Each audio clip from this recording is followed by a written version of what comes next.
Last night, my patrol deputies located a missing little girl. When they were taking her back to her family, she disclosed that she had been raped several times by a man who lived close to her home. The rape started when she was 11 years old and happened again after she turned 12. Through investigative means, we were able to locate the suspect. We identified him as Eliezer Josue Ordonez Valadores. He's 20 years old. That's a 20-year-old having sex with an 11-year-old girl. It's pretty sick. During his interview with the detectives, Eliezer made a full confession. He admitted he repeatedly raped this little girl. As a result of his conduct, he's being charged with 4 counts of capital sexual battery, 1 count of sexual battery, 1 count of lewd and lascivious exhibition.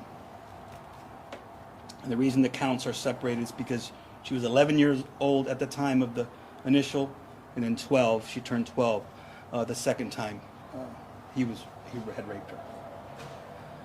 Eliezer has immigration issues and has been scheduled for a removal hearing for June of this year.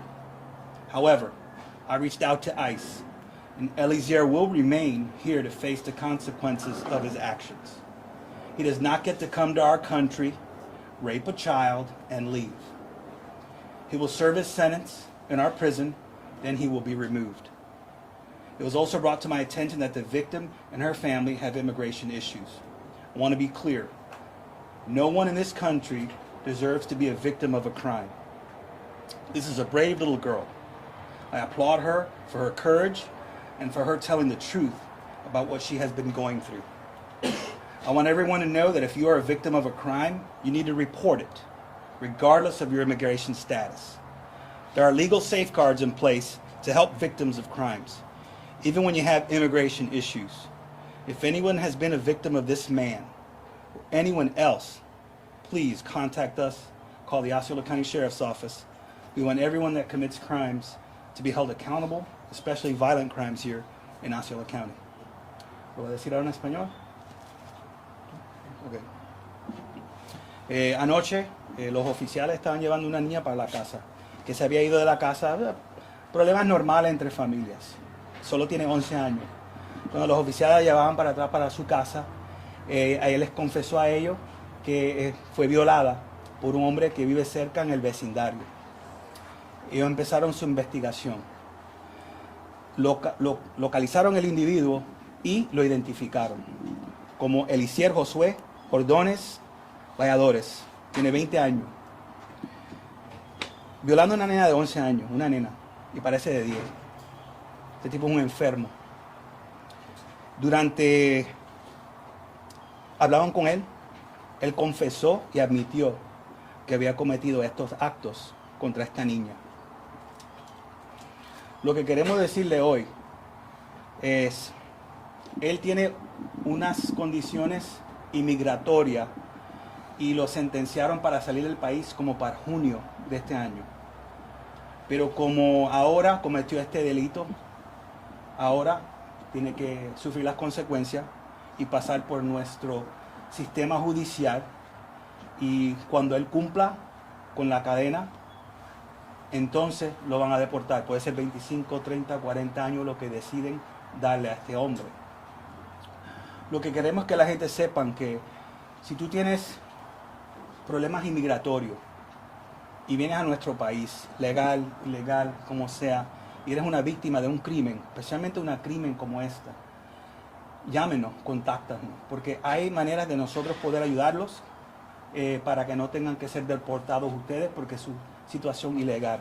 No deja que eso te pare reportando un crimen de este tipo, porque hay gente que son unos animales, que ellos les gustan como usar estas condiciones de gente que no son legales en este país para hacerle daño.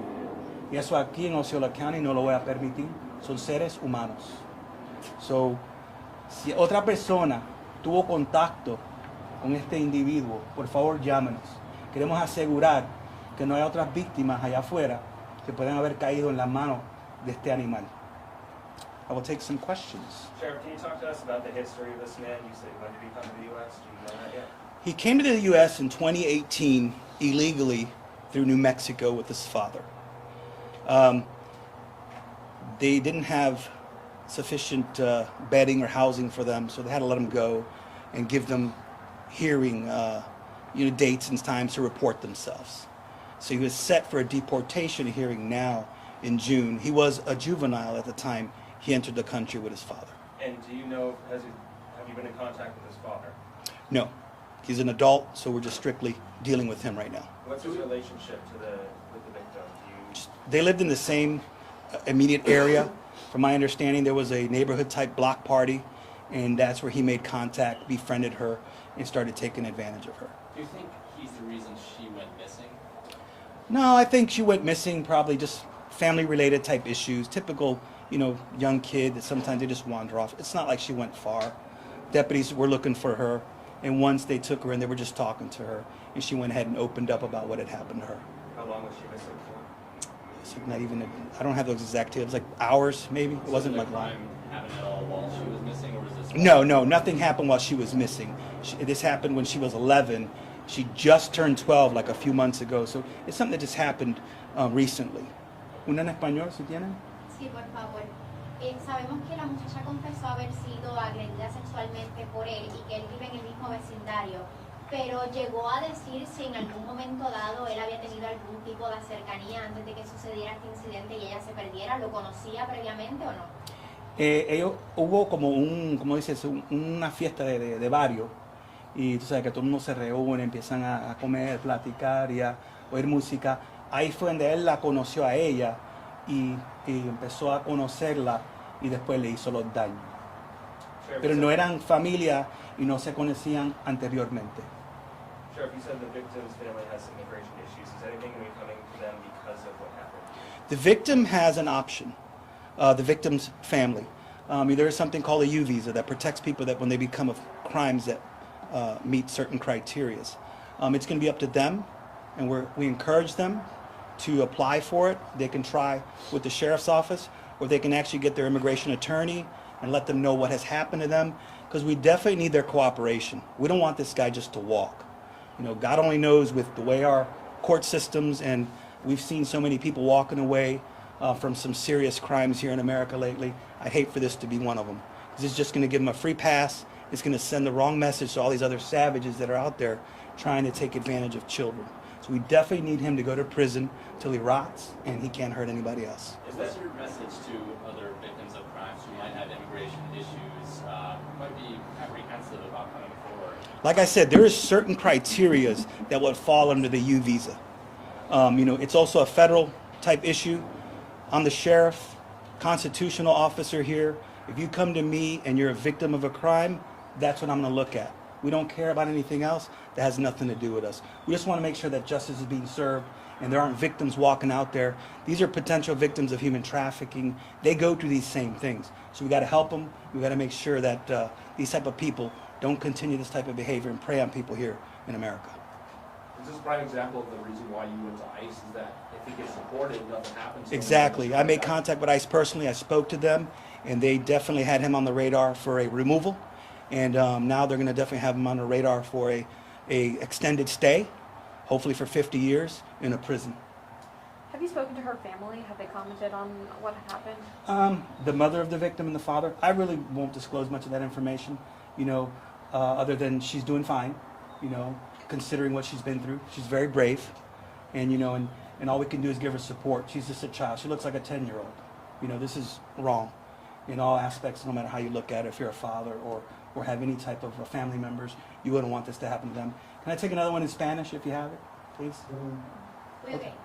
You good? And also one last thing. I just want to make sure that these detectives here, right here, it's part of them. They do a lot of work. They deal with this every single day, sometimes 2-3 times a day, sometimes 1,000 times a month, and it doesn't get any easier for them. They have families and they have children, so, we got to take our hats off for them, because they go through this and it psychologically bothers them. They hide these things, but they take on these tasks because they love what they do, and they want to make sure that the children and anybody who's a victim of a crime gets justice. So these are really the heroes back here that did all this groundwork, and discovered this and identified this guy. He provided a false name. He did all kinds of stuff to try to hide himself from us. But that's the minor things. The big thing is that they discovered him.